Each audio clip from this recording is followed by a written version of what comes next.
الصبح بدا من طالعتی.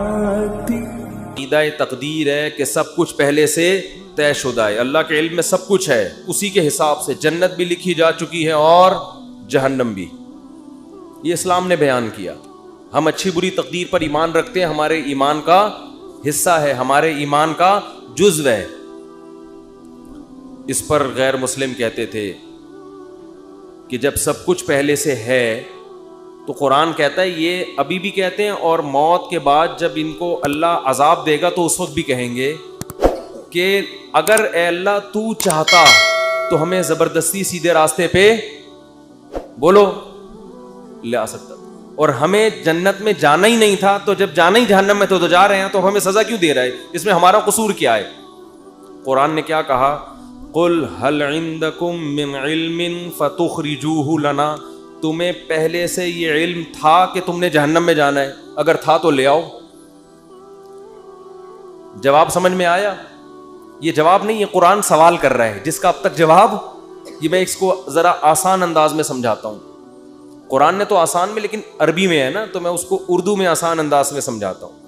بہت سے لوگ تقدیر کے عقیدے کی وجہ سے کہتے ہیں کہ بھائی جب ہماری قسمت میں گناہ لکھا ہوا ہے, قسمت میں ہر چیز لکھی ہوئی ہے, صرف عمر نہیں لکھی ہوئی کتنا زندہ رہنا ہے, ایک ایک پکوڑا آپ کی قسمت میں لکھا ہوا ہے. حقیقت بتا دوں کہ کتنا کھانا ہے کتنا نہیں کھانا, ایک ایک سموسہ لکھا ہوا ہے, کیونکہ اللہ کا علم تو کامل ہے نا. اللہ کو تو سب پتا ہے کس نے کتنے پکوڑے کھانے ہیں کتنے نہیں کھانے, کس نے معذرت کے ساتھ کتنی شادیاں کرنی ہیں کس نے نہیں کرنی, کس کے کتنے بچے ہوں گے کس کے نہیں ہوں گے, کس کے بیٹے ہوں گے کس کی بیٹیاں ہوں گے, سب کچھ. کون جنت میں جائے گا اور کون جہنم میں جائے گا, کون فلاں موقع پہ گناہ کرے گا, کون فلاں موقع پہ نیکی کرے گا, ایک ایک چیز پہلے سے طے شدہ ہے.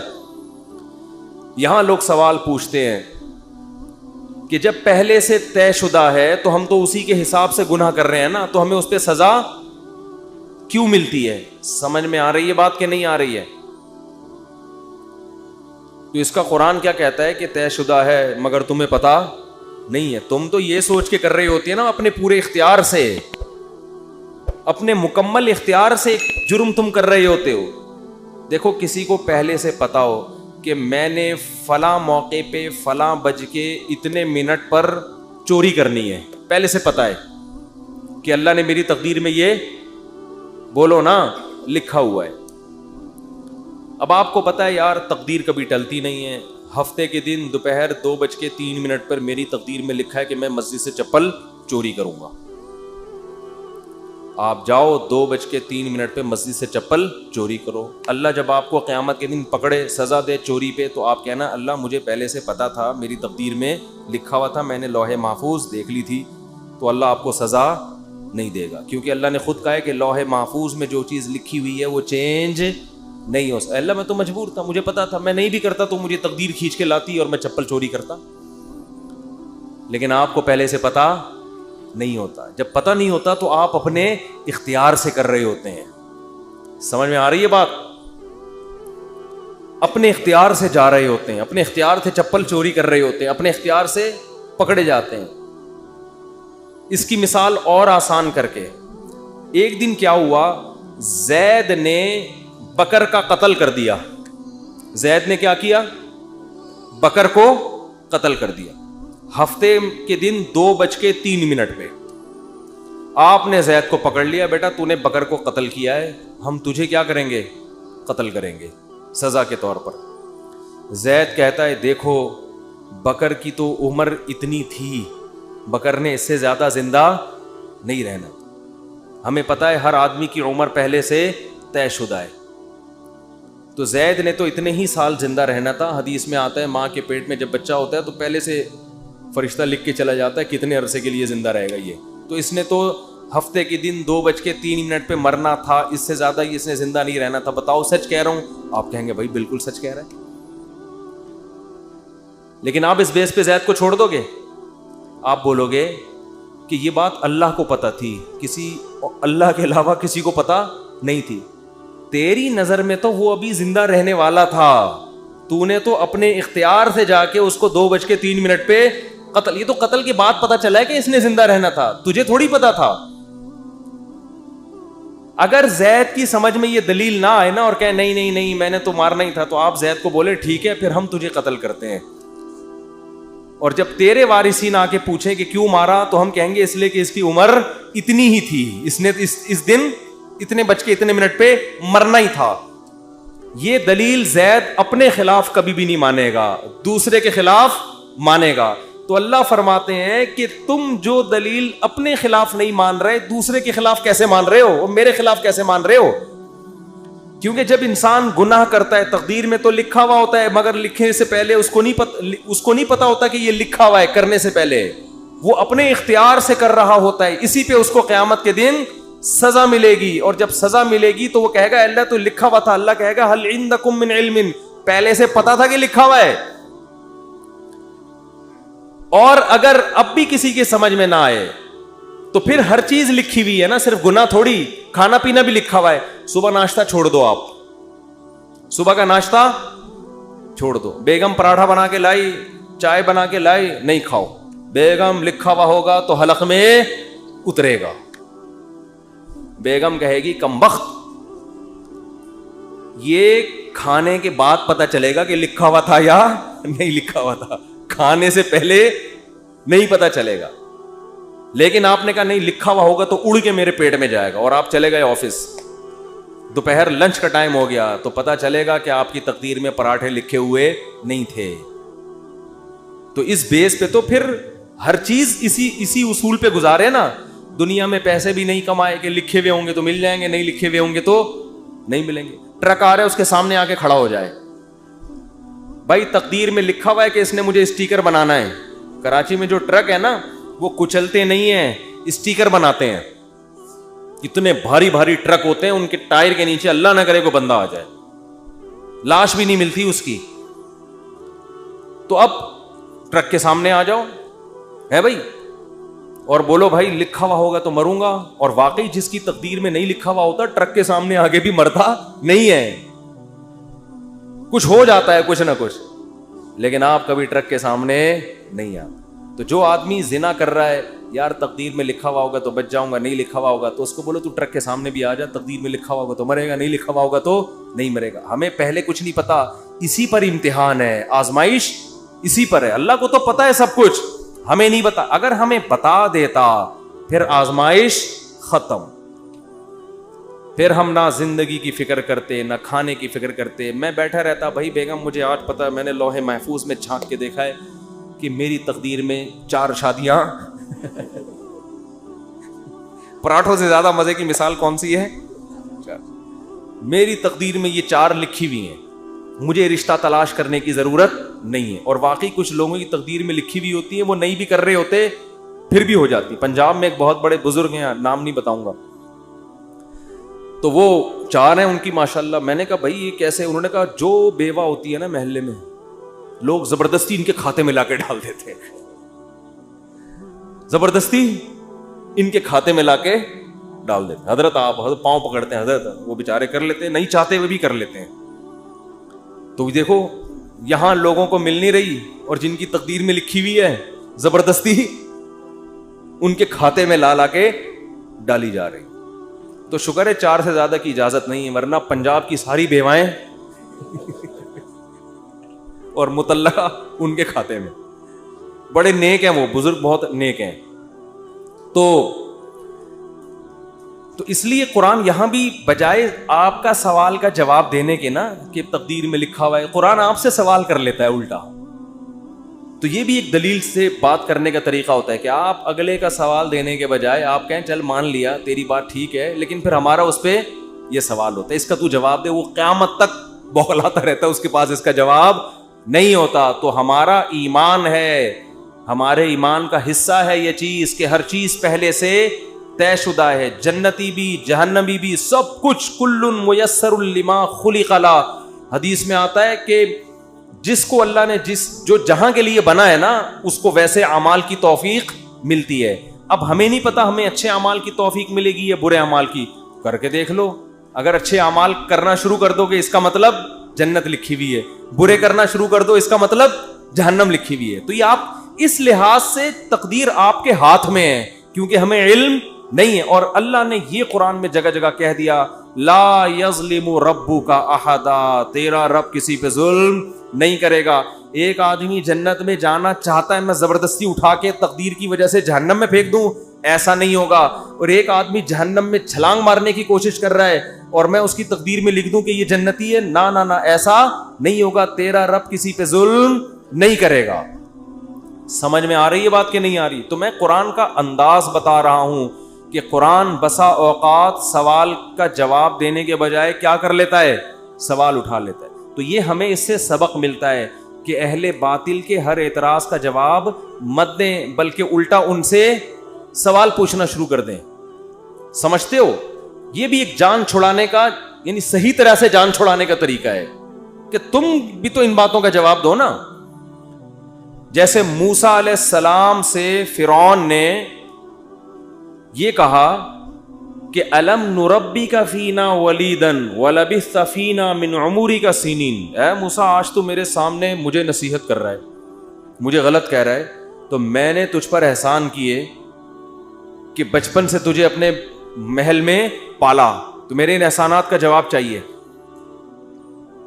تو موسیٰ علیہ السلام نے بجائے جواب دینے کے الٹا فرعون سے سوال کر لیا ہے بھائی, تلک نعمت تمنها علی ان عبدت بنی اسرائیل, اے فرعون یہ نعمت بھی تو ہے کہ تو نے صدیوں سے میری قوم کو غلام بنایا ہوا ہے اور ان کے مردوں کو قتل کر رہا ہے, میری قوم کی عورتوں کو زندہ رکھتا ہے اور مردوں کو کیا کرتا ہے, قتل.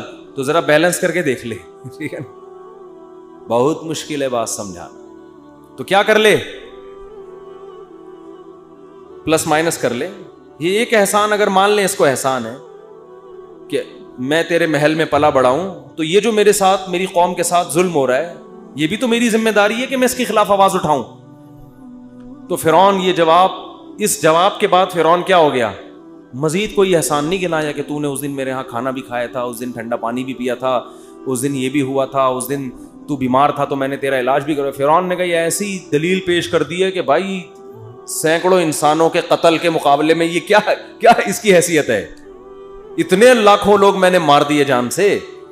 تو اہل باطل کی کوشش ہوتی ہے ہمیشہ آپ پہ سوار رہے ہیں, تو آپ بجائے, وہ ہمارے حضرت ایک واقعہ سنایا کرتے تھے کہ ایک آدمی اللہ سے دعا مانگ رہا تھا, اے اللہ گھوڑا دے دے. سواری کے لیے گھوڑا مانگتے ہیں نا, دیہاتی آدمی تھا بیچارہ سیدھا سادہ, اے اللہ تو نے اتنے لوگوں کو گھوڑا دیا, اے اللہ مجھے بھی گھوڑا دے دے. تو ایک دن کیا وہ چلا جا رہا ہے, دعا مانگ رہا ہے اللہ مجھے بھی گھوڑا دے دے. اس زمانے میں گھوڑا ایسے جیسے لینڈ کروزر, دعائیں مانگ رہا ہے اللہ میں غریب آدمی مجھے بھی گھوڑا دے دے. ایک دن کیا ہوا کہ ایک سیٹھ صاحب کی گھوڑی نے بچہ دیا. اب وہ سیٹھ صاحب جا رہے ہیں راستے میں, اس نے بچہ دے دیا. تو سیٹھ صاحب کو کوئی نظر نہیں آیا, اس نے اس کو بولا, تھپڑ مار کے بولا یہ اٹھا اپنے کندھے پہ لے کے میرے گھر پہنچا اس کو. ابھی بیچارہ ٹینشن میں آیا, گھوڑی کا بچہ بھاری ہوتا ہے, وہ اٹھا کے اپنے کندھے پہ لے کے جا رہا ہے اور کہہ رہا ہے اے اللہ تو دعا سنتا تو ہے سمجھتا نہیں ہے. معاذ اللہ, سنتا تو ہے, میں نے گھوڑا مانگا تھا سوار ہونے کے لیے, تو نے گھوڑے کو ہی مجھ پہ سوار کر دیا. گھوڑا تو نے دیا مگر میں نے اس مقصد کے لیے تھوڑی مانگا تھا گھوڑا. معاذ اللہ, نقل کفر نباشت. تو بجائے اس کے باطل کو اپنے اوپر سوار ہونے دو, باطل کے اوپر سوار ہو جاؤ کہ تم تو اتنے صبح و شام اعتراضات, یہ بھی غلط, یہ بھی غلط, یہ بھی غلط, یہ بھی غلط. تو تمہارے اندر بھی تو بہت ساری غلطیاں ہیں, تو ان کو فیس کرنے کے لیے باطل کبھی تیار نہیں ہوتا.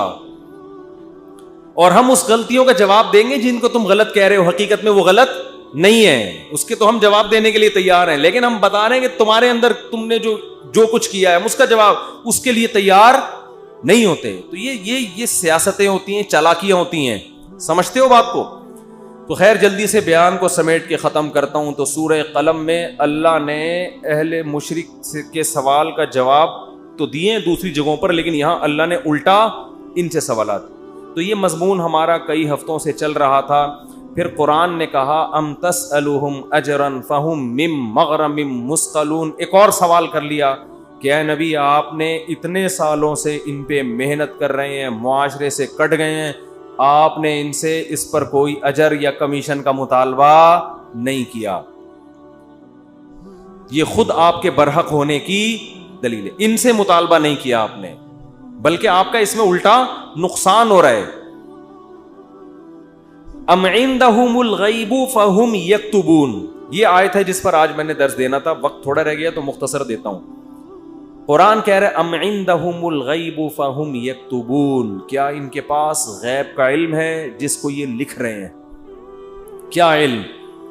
یہ خوش فہمی کا شکار ہیں. دیکھو جتنے بھی لوگ جو مذہب کو فالو نہیں کر رہے, حقیقت میں وہ اس خوش فہمی میں مبتلا ہیں کہ ہمیں کچھ بھی ہونے والا نہیں ہے. جیسے ہماری حالت اچھی ہے, ہمارا فیوچر بھی ایسا, یا تو مر کے ختم ہو جائیں گے, اور اگر مل بھی گیا تو کوئی برا نہیں, ہم کو برے تھوڑی ہیں, ہم کوئی برے تھوڑی ہیں.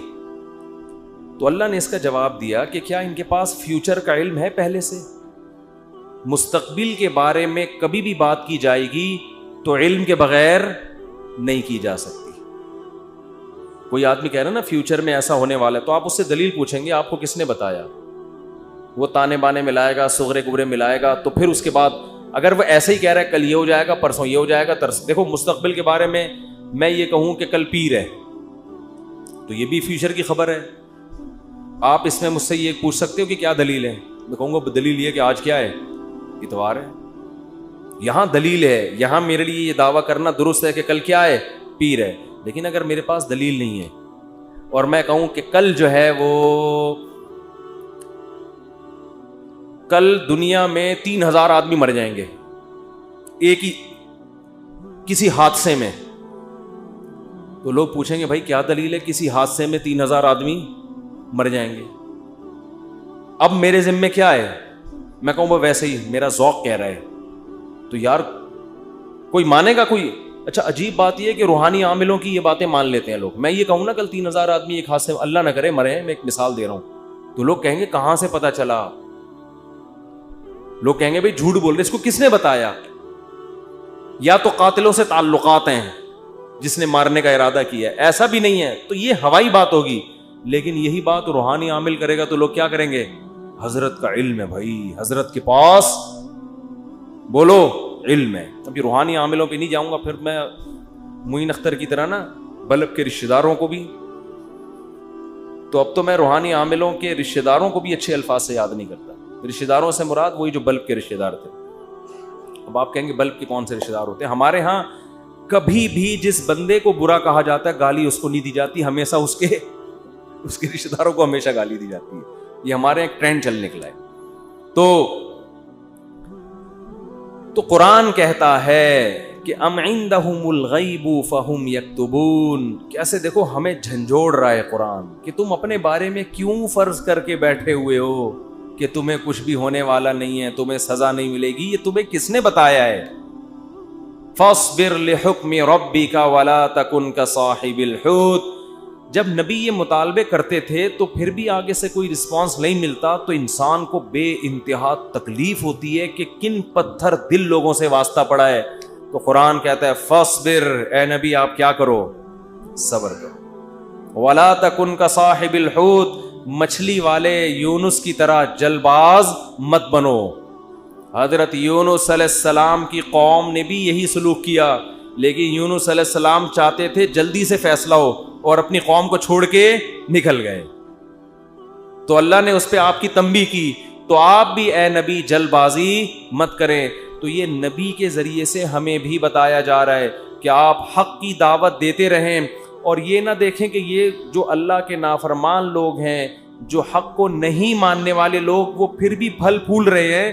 اس ٹینشن میں مت آؤ, کیونکہ اللہ انصاف کرتا ہے مگر اس میں دیر ہوتی ہے, اندھیر نہیں ہوتی. وہ لے گا انتقام, ان کو اپنے حال پہ چھوڑ دو. یہ اللہ کی حکمت اسی کا تقاضا کرتی ہے, چھوڑ دیا جائے اپنے حال پہ. آج جو اہل حق ہے نا ان کو بہت تکلیف ہوتی ہے کہ جب یہ ہم صحیح بات کر رہے ہیں لیکن آگے جواب جو مل رہا ہے وہ کیا مل رہا ہے؟ الٹا, کوئی مان کے نہیں دے رہا. تو اللہ فرماتے ہیں وَلَا تَكُنْ كَصَاحِبِ الْحُوتِ إِذْ نَادَى وَهُوَ مَكْظُومٌ. یونس علیہ السلام نے جلد بازی کی اور بالآخر اللہ کی طرف سے ان کو دنیا میں تنبیہ ہوئی ہے, سزا ملی ہے. اور وہ سزا کیا ملی؟ اذ نادا وہو مکظوم, مچھلی کے پیٹ میں گئے, غم سے گھٹ رہے تھے اور اللہ کو پکارا، فنادا فی الظلمات اللہ الہ الا انت سبحانک انی کنت من الظالمین، اے اللہ تیرے سوا کوئی عبادت کے لائق نہیں۔ غلطی کس کی ہے؟ میری غلطی ہے، میں نے اپنی جان پہ ظلم کیا۔ تو اللہ نے کیا کیا؟ مچھلی کے پیٹ سے نکال لیا۔ دیکھو یونس علیہ السلام نے اللہ کے حکم پہ کتنا عرصہ تبلیغ کی، قوم نے نالائقی کی، پھر بھی نہیں مانے۔ سزا بجائے قوم کو ملنے کے کس کو مل رہی ہے؟ بولتے کیوں نہیں؟ الٹا حضرت یونس علیہ السلام کو مل رہی ہے سزا۔ تو اب آپ بتاؤ کیسا پیغمبروں کا صبر کا پیمانہ ہے، ایسے موقع پہ بھی اللہ کے خلاف کوئی شکایت زبان سے بولو نہیں نکال۔ کیوں؟ اللہ یونس علیہ السلام کے عمل میں ہمیں بتا رہے ہیں کہ دینداری کا یہ مطلب نہیں ہے کہ تم اچھے بنو گے تو اللہ کی نوازشیں آنا شروع ہو جائیں گی۔ دینداری کا مطلب یہ کہ جو اللہ کا کام ہے وہ اس کو کرنے دو، تمہارا کام ہے عاجزی انکساری، بس میں ہی غلط، صحیح ہو کے بھی کون غلط؟ میں غلط۔ ہمیشہ غلطی کس کی کھاتے میں ڈالنی ہے؟ بولتے کیوں نہیں؟ دیکھو ہم نماز پڑھتے ہیں، نماز کے بعد 3 دفعہ استغفر اللہ پڑھتے ہیں، تو کیا کسی نامحرم کو دیکھا ہوتا ہے ہم نے نماز میں؟ بولتے کیوں نہیں؟ تو کوئی تک بنتا ہے استغفر اللہ کا؟ یا ہم نے کوئی جرم کیا ہے، نماز پڑھی اور کیا کہلوایا جا رہا ہے؟ استغفر اللہ استغفر اللہ۔ بھائی اگر استغفر اللہ پڑھنا تھا تو یہ نماز پڑھی کیوں کی تم نے؟ ہمیں یہ بتایا جا رہا ہے کہ تم نیکی کر کے بھی کیا سمجھو جیسے تم نے گناہ کیا ہے۔ کیسے گناہ؟ نماز گناہ نہیں ہے بھائی، تم یہ کہو اے اللہ جس طرح سے پڑھنی چاہیے تھی اس طرح سے نہیں پڑھی میں نے، تو نیکی کر کے بھی کہا جا رہا ہے کہ ہم غلط ہیں، ہم نے اللہ جو پڑھنی تو ہمیں معاف کر دے، ہم سے نہیں ہوئی صحیح، ہم سے کام کیا ہو گیا؟ غلط ہو گیا۔ مجھے یاد ہے 25-30 سال پرانا قصہ ہے، چھوٹا بچہ تھا میں اس وقت، ایک تبلیغی جماعت میں نا ایک صاحب کے سال پہ سال لگ رہے تھے، پوری دنیا میں وہ ان کے سفر ہوئے، بڑا انہوں نے وقف کیا ہوا تھا اپنے آپ کو تبلیغی جماعت کے لیے۔ تو میرا ان سے ٹاکرا ہو گیا، وہ مجھے سمجھانے لگے جماعت میں نکلو سیرو سے، جیسے تبلیغ والے کرتے ہیں۔ مجھے پتا تھا یہ بہت ہی پرانے کھیڑو ہیں اور ان کی تو زندگیاں گزر گئی ہیں اس کام میں۔ میں نے کہا ماشاءاللہ اللہ نے آپ سے بڑا کام لیا ہے تبلیغ کا۔ کہتے ہیں ہاں میں نے بہت بگاڑا ہے تبلیغ کے کام۔ کہہ رہے ہم تو کام بنانے والے نہیں، کس میں ہم تو بگاڑنے۔ کہہ رہے میں تو بگاڑ ہی رہا ہوں جب سے۔ مجھے ان کا یہ اسٹائل بہت اچھا لگا یعنی اپنے آپ کو کہہ رہے ہیں کہ تبلیغی جماعت میں اگر کوئی خرابی ہے تو وہ کس کی وجہ سے ہے؟ بولو۔ وہ اپنے بارے میں کہہ رہے ہیں وہ کس کی وجہ سے؟ مجھے نہیں کہہ رہے تھے، اپنے بارے میں کہہ رہے تھے وہ کس کی وجہ سے؟ میری وجہ سے۔ کہہ رہے ہم کام بنانے والے نہیں بلکہ بگاڑنے والے ہیں۔ اب کوئی فسادی ہوتا تو کہتا ہے جب بگاڑنے والا تو کر کیوں رہا ہے پھر ہمیں؟ یہ تو اس نے خود کہا ہے، اپنی زبان سے بولا ہے کہ ہم بگاڑنے والے ہیں، یوٹیوب پہ کلپ ڈالتا ہے، یہ دیکھو خود۔ تو مجھے ان کی یہ تواضع پسند آئی۔ میں نے کہا دیکھو یہ بیچارہ صبح و شام اس کام میں لگا رہتا ہے، مگر یہ کہہ رہا ہے جو تبلیغ کا کام پھیل رہا ہے اس میں جو برکتیں ہو رہی ہیں وہ میرے علاوہ لوگوں کی وجہ سے ہو رہی ہیں، اور جو خرابی آ رہی ہیں وہ کس وجہ سے ہو رہی ہیں؟ وہ ساری میری وجہ سے ہو رہی ہیں۔ تو آج مارکیٹ میں یہ چیز کیا ہے؟ شارٹ۔ ہر اچھا کام میں نے کیا، برا کام ستار بھائی نے کیا۔ ستار بھائی نہ ملے کہیں مجھے۔ ایک دن ایک فون آیا، میں نے فون اٹھایا، کون؟ کہہ رہے ستار بھائی بات کر رہا ہوں۔ میں نے کہا بیٹا یہ مجھے نہیں چھوڑے گا، یہ کہے گا مفتی صاحب بہت تم نے جو ہے نا، لیکن وہ شکر ہے ایسی کوئی بات تھی نہیں۔ تو جنات کا دیکھ لو، قرآن مجید میں آتا ہے کہ جب نبی صلی اللہ علیہ وسلم نے تبلیغ کا کام شروع کیا نا تو جنات بھی کی ایک جماعت نے نبی کے قرآن کی تلاوت سنی اور جا کے اپنی قوم کو انہوں نے تبلیغ کرنا شروع کی۔ تبلیغ کا انداز دیکھو جنات کا، کیونکہ ہدایت مل گئی تھی ان کو، مسلمان ہو گئے تھے، تو تبلیغ کیسے کر رہے ہیں کہ بھئی دیکھو دنیا میں کوئی بڑا کام ہوا ہے، ہمارا آسمانوں پہ داخلہ بند ہو گیا، انا لا ندری، ہمیں نہیں پتا، اشر ارید بمن فی الارض، کہ جو اللہ نے محمد صلی اللہ علیہ وسلم کو دنیا میں بھیجا اور شیاطین کا اوپر جانے کا سیٹ اپ بند کر دیا، ہمیں نہیں پتا کہ زمین والوں کے ساتھ شر کا ارادہ، کیونکہ بعض دفعہ اللہ پیغمبروں کو بھیجتے ہیں حجت تمام کرنے کے لیے تاکہ حجت تمام ہو اور پوری قوم کو تباہ کر دیں، تو شر بھی ہوتا ہے نا اس میں۔ کہہ رہے ہیں انا لا ندری، ہمیں نہیں پتا، اشر ارید بمن فی الارض، کہ جو لوگ زمین میں رہتے ہیں ان کے ساتھ برائی کا ارادہ کیا گیا ہے، ام اراد بہم ربہم رشدا، یا ان کے رب نے ان کے ساتھ بھلائی کا ارادہ کیا ہے. اسٹائل نہیں سمجھ میں آیا میرا خیال ہے. دیکھو جملہ یہ ہونا چاہیے تھا کہ ہمیں نہیں پتا یہ جو کچھ ہو رہا ہے, ہمیں نہیں پتا کہ رب نے ان کے ساتھ برا چاہا ہے یا اچھا چاہا ہے. اصل میں تو یہ ہونا چاہیے نا. لیکن جنات کیا کہہ رہے ہیں؟ آج کل تو انسان اتنے سمجھدار نہیں ہے جتنے اس زمانے کے جنات سمجھدار تھے. جنات یہ نہیں کہہ رہے کہ ہمیں نہیں پتا کہ اللہ نے انسانوں کے ساتھ برائی کا ارادہ کیا ہے یا اچھائی کا. یا تو یہ کہنا چاہیے تھا, یا جنات کو بالکل اس کے الٹ کہنا چاہیے تھا کہ ہمیں نہیں پتا کہ زمین والوں کے ساتھ برائی کا ارادہ کیا گیا ہے. کر کون رہا ہے یہ نام نہیں لے رہے, ہم ہائی لائٹ نہیں کر رہے. انسانوں کے ساتھ برائی کا ارادہ کیا گیا ہے یا اچھائی کا ارادہ کیا گیا. دونوں پیسو وائس ہوتے ہیں. ایکٹیو پیسے کا فرق تو پتا ہوگا نا. بھائی اس نے مارا ہے, وہ مارا گیا ہے. جب ہم کہتے ہیں ہی از کلڈ, وہ مارا گیا ہے, تو مارنے والے کو ہم شو نہیں کر رہے ہوتے. فاعل کا نہیں پتا ہوتا, سبجیکٹ کا نہیں پتا ہوتا کہ مارنے والا ہے کون.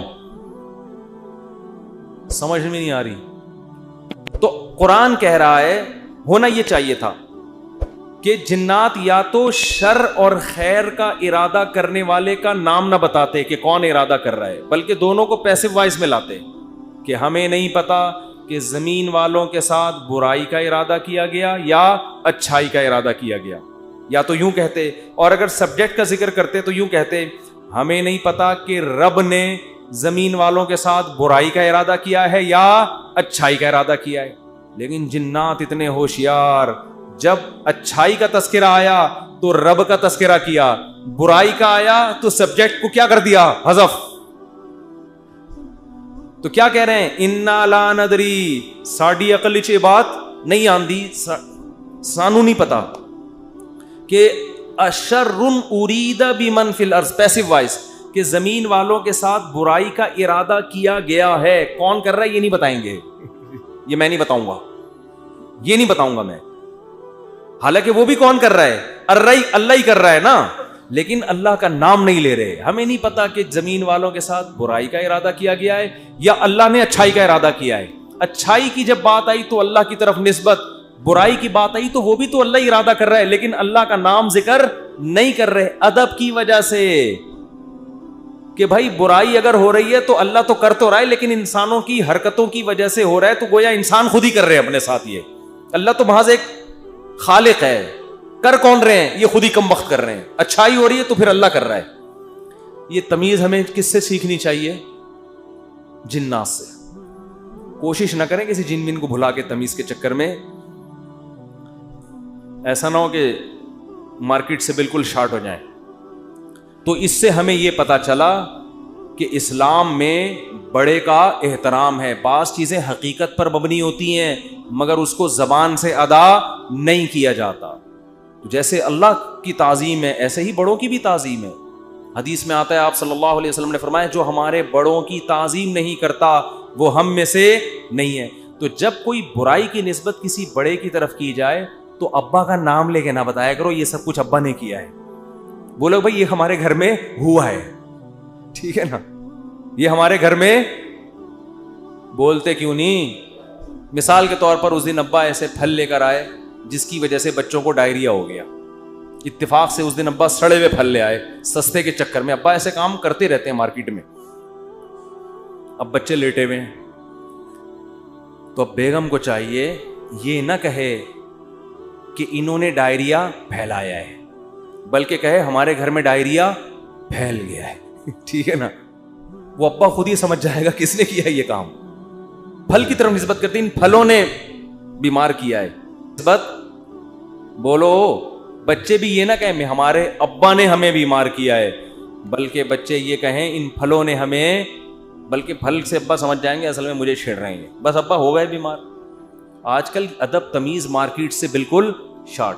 ایک آدمی کو کرونا ہوا, اس کے بعد اس کی بیوی کو بھی ہو گیا. مجھے بار بار آ کے بتا رہے میری بیوی کہہ رہی آپ کی وجہ سے ہوا ہے مجھے بھی. اب دیکھو اس آدمی کو تو ٹینشن ہوگی نا یار, وہ ہو گیا اللہ کی طرف سے ہو گیا, نہیں پہلے آپ کو ہوا تھا تو آپ کی وجہ سے کس کو ہوا ہے, مجھے. اسی طرح شوہر بھی بیوی پہ بلی ڈال سکتا ہے, تمہیں ہوا تھا تمہاری وجہ سے مجھے ہوا ہے. بھائی کس کی وجہ سے ہوا ہے, بس اللہ کی قدرت ہے, ہو گیا. چھوڑو وہ کون گلے ملا تھا آپ سے, کس نے آپ کی طرف منہ کر کے چھینکا تھا. ہم ایسے بہت سے لوگوں کو جانتے ہیں جو ٹی بی کے مریضوں کے ساتھ چپک کے انہوں نے زندگی گزاری, خدمت کی, مگر ان کو ٹی بی نہیں ہوئی, اور 2 گھر چھوڑ کے جو بندہ بیٹھا ہوا تھا اس کو ہو گیا. تو آج کل نا یہ تمیز مارکیٹ سے چھاٹ ہو رہی ہے, بڑے چھوٹے کا ادب کیا ہو رہا ہے, ختم, فوراً بلی ڈال دیتے ہیں اس نے کیا ہے. تو اگر کیا بھی ہو بھائی نسبت مت کرو, تقدیر کا حصہ بھائی ہو گیا ہمارے ساتھ. قرآن دیکھو ابراہیم علیہ السلام کیا کہتے ہیں, وَإِذَا مَرِضْتُ فَهُوَ يَشْفِينِ. کیا خاندانی کلام ہے یار. حضرت ابراہیم کہہ رہے ہیں جب میں بیمار ہوتا ہوں اللہ مجھے شفا دیتا ہے. حالانکہ بیمار کون کرتا ہے, وہ بھی تو اللہ ہی کر رہا ہے نا. تو کہنا تو یہ چاہیے تھا کہ اللہ ہی بیمار کر کے اللہ ہی مجھے ٹھیک کر دیتا ہے. تو سوال ہے اس میں اللہ کی تعریف کی کیا ضرورت ہے, بیمار بھی تو اسی نے کیا تھا. لیکن اللہ کی حمد و ثنا کر رہے ہیں, بیمار تو میں ہو جاتا ہوں, شفا کون دیتا ہے, اللہ. تو یہ ادب تمیز سکھایا جا رہا ہے کہ انسان کے بچے بن کے زندگی گزارو, بڑے چھوٹے کا ادب کرو. القابات بھی بڑے چھوٹے کے لیے الگ الگ ہونے چاہیے. تو خیر قرآن کیا کہتا ہے, اے نبی فاصبر, آپ نے کیا کرنا ہے, صبر کرنا ہے. تو ہمیں بھی ترغیب دی جا رہی ہے کہ ہم یہ نہ سمجھیں کہ ادھر ہم دعوت دیں گے ادھر فوراً لوگ ہماری دعوت پر لبیک کہیں گے. جس کو جو بات سمجھائیں گے 2 منٹ میں اس کی سمجھ میں وہ بات آ جائے گی اور وہ بالکل ہمارے نظریات کے مطابق ہو جائے گا, اور اس طرح ہم ہنسی خوشی زندگی گزاریں گے. لوگ یہی کہتے ہیں, پھٹے اسی پہ ہوتے ہیں نا. باپ کہہ رہا ہو یار میں بیٹے کو سمجھا رہا ہوں, کم وقت کی سمجھ میں ہی نہیں آ رہا. بیٹا کہتے ہیں ہم ابا کو سمجھاتے ہیں, ابا کی سمجھ میں نہیں آ رہا. شوہر بیوی کو سمجھا رہا ہے, اس کی کھوپڑی میں نہیں آ رہا. بیوی شوہر کو سمجھا رہی ہے, اس کی کھوپڑی میں نہیں. اپوزیشن حکومت کو سمجھا رہی ہے, حکومت کی سمجھ میں نہیں آ رہا. حکومت اپوزیشن کو سمجھا رہی ہے, اپوزیشن کی سمجھ میں نہیں آ رہا. تو اگر دنیا میں جو بات سمجھائی جائے, میں کب سے کیا کیا سمجھا رہا ہوں, سمجھ میں آ رہا ہے, کب سے کیا کیا سمجھا رہا ہوں, سمجھ میں نہیں آ رہا. تو اگر ایسا ہی دنیا میں نظام ہو جائے کہ ادھر سمجھایا ادھر سمجھ میں آ گیا, تو سب ہنسی خوشی زندگی گزارنا شروع ہو جائیں گے. وہ ایک شاعر ہے ہندوستان کا, ان کا نام ذہن سے نکل گیا, تراز کر کے آتا ہے, پتہ نہیں ایچ ایم تراز ہے, کچھ ایم تراز کر کے آتا ہے, بڑے زبردست شاعر ہے. میں نے جب ان کی ایک دفعہ شاعری سنی نا تو مجھے بڑا, اس لیے نہیں کہ مجھے نہیں پتا کیسے آدمی, اچھا ہی ہوں گے, لیکن مجھے اردو سے لگاؤ ہے, محبت ہے. تو ہندوستان کے شاعروں میں بڑی زبردست شاعری ہے اردو کی نا. تو میں نے جب اس بندے کی شاعری سنی, میں نے کہا یار یہ 2014 کی بات ہے. میں نے کہا اس بندے سے ملاقات کا دل چاہتا ہے, اس نے اردو پہ بڑی محنت کی ہے. تو اللہ کی قدرت, یہ جو عمرہ ہے نا, عمرہ یہ مسلمانوں کے لیے بہت بڑا ایک ذریعہ ہے آپس میں کمیونیکیشن کے لیے. یہ میں نے انگریزوں کی کتاب میں یہ بات پڑھی ہے, گوروں نے لکھا ہے کہ مسلمان سائنسدان جو بہت بڑے بڑے حکیم بنے نا, جنہوں نے جڑی بوٹیوں پہ ریسرچ کی, اس کی ایک بہت بڑی وجہ مسلمانوں کا حج ہے. کیونکہ حج کرنے کے لیے کہاں کہاں سے, ساؤتھ افریقہ سے اور کہاں کہاں سے دنیا سے لوگ آتے تھے. وہ پیدل جنگلوں سے گزرتے اور اس میں جڑی بوٹیوں پہ تحقیق کرتے تھے. آپ ذرا حکیموں کی, پرانے حکیموں کی کتابیں پڑھیں نا, ایسے ایسے جڑی بوٹیوں کے خواص لکھے ہیں. آدمی کہتے ہیں انہوں نے ان کو یہ پتہ کہاں سے چلی. تو وہی حج اور عمرے سے جو مسلمانوں کے سفر ہوئے ہیں, پھر مختلف ملکوں کے لوگ آ کے عمرے میں ایک دوسرے سے ملتے ہیں, ایک دوسرے کی تہذیبیں سیکھتے ہیں, سکھاتے ہیں. یہ مسلمانوں کے لیے یہ بہت بڑا ایک ذریعہ بنا ہے. یہ بیت اللہ جو ہے نا, یہ مسلمانوں کو آپس میں کنیکٹ کرنے کا صدیوں سے ایک بہت بڑا ذریعہ ہے. یہاں کے ترکی, پاکستانی, انڈونیشیا سب آ کے کیا ہوتے تھے, مل جاتے ہیں. تو میری خواہش تھی, میں نے کہا یار کبھی ان سے سلام دعا ہو جائے تو اچھا ہے, خوشی ہوگی. تو وہ میں نے ویسے ہی, انڈیا کے کچھ لڑکے بیٹھے ہوئے تھے, بیت اللہ میں عمرہ کیا ہم نے. میں نے کہا یار وہ ایک شاعر ہے, انہوں نے کہا اتفاق سے عمرہ کرنے آیا ہوا ہے. میں نے کہا میری ملاقات کرا دو. تو مجھے نہیں پتا تھا وہ مجھے جانتے ہیں. تو جب ملاقات ہوئی, انہوں نے کہا میں تو آپ سے خود بہت دنوں سے ملنے کا مشتاق, آپ کے بیان سنے بڑا مزہ آتا ہے. اس وقت میرے آڈیو بیان ہوتے تھے. تو بات کیا کر رہا تھا, تو ان کا ایک شعر تھا, شعر ہی بھول گیا. شعر کا ایک جملہ مجھے یاد ہے, کیونکہ ہم ہر چیز آدھی یاد کرتے ہیں نا. وہ ابتدائی عشق میں دل ہوا یوں خراب آدھا والا شعر کی وجہ سے. تو اس نے کہیں اپنی محبوبہ کا, شاعر نے تذکرہ کیا ہوگا کہ وہ کہیں چلی گئی, یوں ہو گیا, ٹینشن میں آ گیا. تو اس نے لکھا یہ انہونی نہیں ہوتی تو پھر ہونے کو کیا ہوتا, یہ انہونی نہیں ہوتی تو پھر ہونے کو. یعنی دنیا میں کچھ عجیب سے کام ہوتے ہیں تو پھر ہوتا ہے نا کچھ, تو آدمی انجوائے کرتا ہے کچھ ہوا ہے. یعنی اگر شاعر کا تخیل بیان کر رہا ہوں, ایسا نا اب آپ اس شاعر کو کہیں کون سی معشوقہ تھی تمہاری مارکیٹ سے شارٹ ہو گئی, مفتی صاحب نے ہمیں بتایا, شاید ہم پولیس بھیج کے. اس شاعروں کا کلام کا کچھ بھی مطلب نکالا جا سکتا ہے. محبوبہ کے بجائے کچھ وسیم بھائی کو ڈال دو, ستار بھائی کو ڈال دو, وہ ٹینشن نہیں ہے. شاعر کے کلام کو کبھی الفاظ کو نہیں پکڑا جاتا, اس میں ہر آدمی اپنے حساب سے اس کا مفہوم بیان کر رہا ہوتا ہے. تو ہم نے اس کو اپنے حساب سے اس شعر کو لیا کہ دنیا میں کچھ ہونے کے لیے کچھ انہونیوں کا ہونا بولو ضروری ہے. سمجھ رہے ہو؟ دیکھو بعض لوگ کچھ کر کے موسٹ وانٹیڈ بن جاتے ہیں تو وہ اسی کو انجوائے کرتے ہیں, کہتے ہیں اگر یہ نہ ہوتا تو ہم موسٹ وانٹیڈ, وہ کیا ہے, بدنام جو ہوں گے تو کیا نام نہ ہوگا. نام پیدا کرنے کے لیے بدنام ہونا بھی ضروری ہے. تو اس نے کہا یہ انہونی نہیں ہوتی تو پھر ہونے کو کیا ہوتا. تو میں یہ کہہ رہا ہوں اگر یہ ٹینشنیں دنیا میں نہ ہو تو ہونے کو کچھ ہو ہی نہیں. آپ نے بیگم کو بات سمجھائی, سمجھ گئی. اس نے آپ کو سمجھایا, آپ کی سمجھ میں فوراً آ گیا کہ یہ کیا کہہ رہے.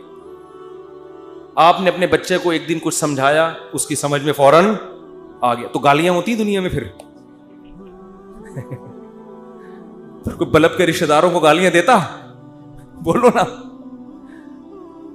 تو خیر اور شر کا مقابلہ کیا ہو جاتا, ختم. پیغمبر امتیوں کو سمجھاتے 2 منٹ میں بات سمجھ میں آتی. نبی آگے سمجھاتے بھئی یہ 360 بت پتھر کے بنے ہوئے تم نے رکھے ہوئے, یہ غلط ہیں. وہ کہتے ہیں او اچھا, یہ تو بالکل صحیح کہا آپ نے, ہم اپنے ہاتھوں سے اپنے خدا کو بناتے ہیں, یہ بننے میں ہمارے محتاج, تو بھلا یہ ہماری مدد کیسے کریں گے. بات تو کلیئر تھی نا 2 اور 2 4 کی طرح, مگر ان کی کھوپڑی میں نہیں آئی ہے. 10,000 کا لشکر لے کے مکہ پہ حملہ ہوا ہے, خون بہے ہیں, لو عورتیں بیوہ ہوئی, بچے یتیم ہوئے. اتنی سی بات سمجھانے کے لیے 23 سال کی ٹینشن ہے, پھر جا کے بھی سمجھ میں پھر بھی نہیں آئی. پھر مکہ فتح ہوا تو نبی نے بیت اللہ کے اندر 360 بت گرائے اپنے ہاتھوں سے, وہ بھی طاقت کے زور سے سمجھ میں آئی ہے, ورنہ پھر بھی نہیں آئی. اگر یہ حملہ نہ ہوتا تو آج تک 360 بت رکھے ہوئے ہوتے, آپ دلائل میں مناظرہ ہی کر رہے ہوتے, بحث ہی کر رہے ہوتے, کسی کی کھوپڑی میں نہیں آتی بات.